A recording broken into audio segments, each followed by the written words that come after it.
So, welcome back, guys. Today we are going to talk about The Sun is Also a Star by Nicola Yoon. Let me tell you.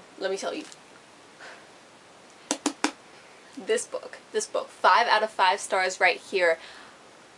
Absolutely loved it. This will contain spoilers, so if you have not read this, I suggest you leave now. Sorry, bye.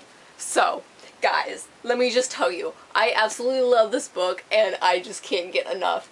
I read this, like, all last night, and it was just fabulous. I could not put it down. Just devoured it. I just devoured it. So, we have two teenagers in this story, Natasha and Daniel. Natasha is from Jamaican descent, and her family are illegal immigrants, and they are being deported this day. Like, there's one day left. And she is trying so hard not to be deported, and she's going around trying to find a lawyer to help her stay in this country. She runs into Daniel, who is of Korean descent, and he starts to fall in love with her, and they go on this magical fucking romantic day together, and they go through their ups and downs of trying to help her stay in this country and try to just, oh my god, I can't even explain my love for this story. So, Natasha and Daniel are complete opposites. Natasha is more of a realist, she focuses on science, and Daniel is a poet, and he's more optimistic, and he believes in love and fate, and Natasha just believes things happen, you know, that's just how life works. There's really no meaning or point to it. And on a personal level, I feel like I relate more to Natasha in her viewpoints and kind of like mindset of how love isn't really there and kind of stuff. That makes me sound like really like shitty, but like I agree more with her on that point. But I do love both of these characters. They come together and overcome their differences, and the fact that they have so many differences is what makes this so good. And Daniel is like the epitome of a teenager being controlled by his parents and trying to break free of that. His parents are focused on giving him a better life and want him to go to Harvard or Yale and become a doctor, and he doesn't want that. He wants to be a poet. Poetry is his passion, and he wants to do that, and his parents say that they are not going to pay for him to go to college if he does not go to Harvard or Yale to become a doctor. So he goes off on his own and tries to pay for his own college to pursue his passion. And on Natasha's side, she really doesn't have a passion. She wants to become a data scientist, but not because she loves it, just because she's good at it and it's something that she can do and it's realistic. Her father is the one who had a passion. He moved to America to star in plays, but that didn't quite work out, and so there's family issues with that, and she kind of resents him for it, and he kind of resents the family for it because he feels like the family kind of bettered his dreams. And there's just so many family issues in here, not just only with Natasha and her father, but with Daniel and his parents, and Daniel and his brother Charlie. His brother Charlie was a complete asshole, and he's kind of like the terrible villain that you just hate. And I love that Nicola Yoon incorporated Charlie into this. He wasn't a huge part of this, but you got to see some really asshole moments from him, and that kind of like added to the story for me, and it kind of showed you some family dynamics.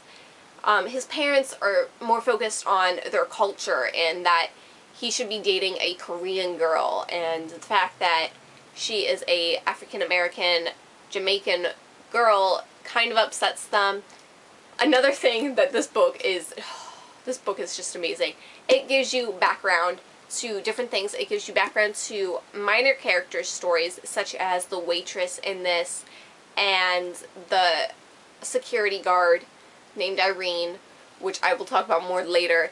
It just gives you background to other minor characters, which I really appreciate. It shows you their viewpoint and their train of thought and how everything kind of connected, and I absolutely loved that part of it.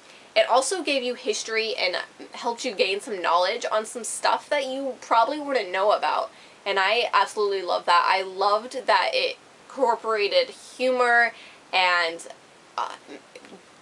family dynamics and huge issues like deportation and immigration, and it also threw in there other knowledgeable things. Like, it has everything in a book that you want. It's heartwarming, but it also gives you those moments where you just want to laugh and cry, and where you're just like, what the fuck? And it's just fabulous. And look at this cover. Can we talk about this cover? This is just absolutely beautiful, and it reminds me of I'll Give You the Sun. I feel like these two covers are very similar. And I think it's really ironic because, like, they both have, like, the sun in their title. And I know you might not see it, but to me, like, these splattered colors and these rays are really similar to me, and I love both of these covers. So that's an A+ for me. This cover is beautiful, and I love the texture on this. Like, you can feel it. I can't feel it as good because they have this cover thing on top of it for my library, but I can feel the texture, and I really love when books have that kind of rough texture to it. Another reason why I loved this book so much was because of the amazing quotes throughout the story. I wrote some of them down. So for Daniel's viewpoint, a lot of the time they start his headline, start his chapter with like a news headline, and some of them are really funny.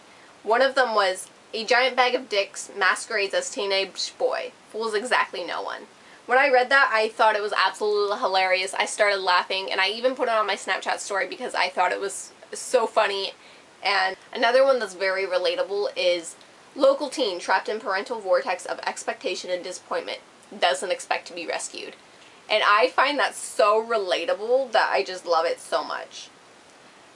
But other than its humorous quotes, it also has really thought-provoking quotes, such as, "You can't make a home out of human beings, and someone should have told you that."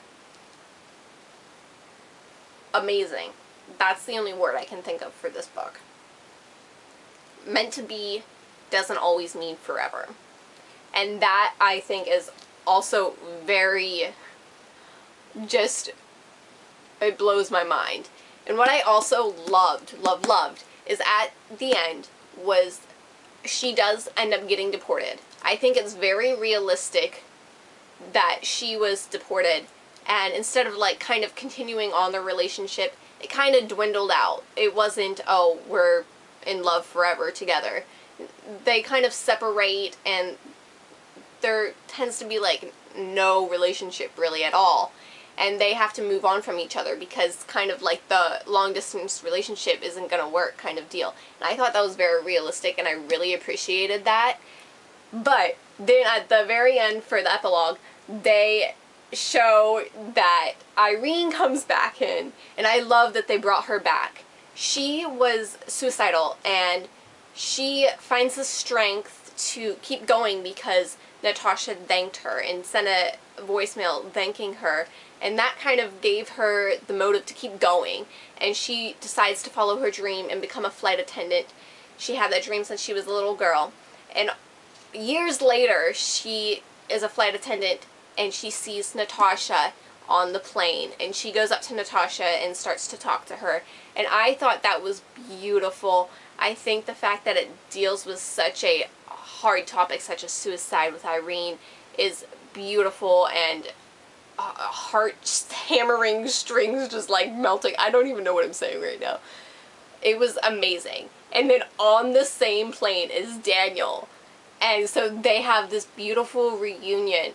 And it was realistic that they like dwindled apart, but then the author was like, no, wait, we gotta bring you two back together, and we gotta make this happy. Like, I was just blown away with this book. I was so happy. It was tears at the end of this. Book has so much going on, and I loved it.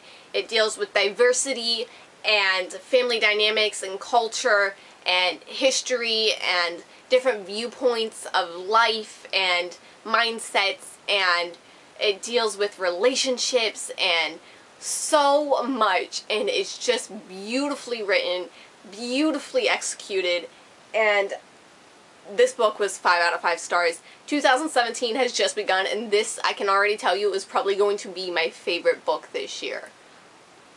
I loved it.